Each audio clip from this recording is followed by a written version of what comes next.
What's up, my fellow comic book readers?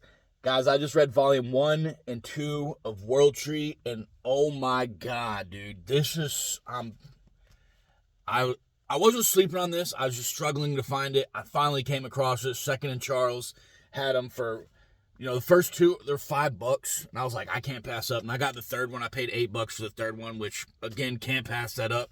You know what I mean? We'll talk a little bit about the first one. I made a video yesterday kind of about the first one, but it was also more talking about me doing a live yesterday. So let's talk about the first one. It kind of establishes the world, what's going on. A group of teenage kids back in the day found a world, or found an internet that wasn't our internet. They called it the Undernet, and it was kind of like an alien internet that was trying to inhabit humans and remove the human from them. And the way it gets described, we'll kind of jump around. The way it gets described in volume 2 is it puts, like, when you start watching it, it fills your head with all this dopamine, and you feel how humans want to feel, that all those highs, and just you're constant at a peak, right? So what the Undernet does is kind of remove that human from you, and then, you're kind of like under their control, and they're trying to get you to do horrible things and stuff like that.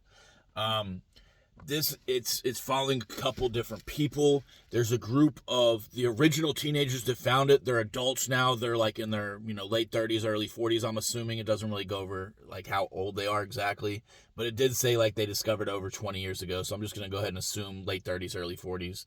One guy in their group is like a mastermind, and something happens to him, and he leaves all the clues on how to shut it down, because they're trying to stop the internet from taking over the world, and they keep referring to it as the end of the world. And then, there's a killer in here. You find out at the end of volume 2 who the killer is working for, which I thought was kind of like oh my god, I kind of saw it coming, but you don't really see it coming at the same time. You start I started at mid volume 2 assuming who the killer was, but you're following a bunch of different groups of people. They're all intertwined.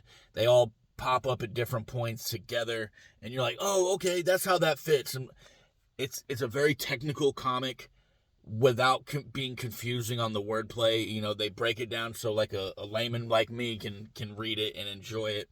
And I will say it is very adult content. It has nudity and a lot of gore and stuff like that. So if you're not into that, maybe this ain't for you. But if you're okay with that, this is definitely for you.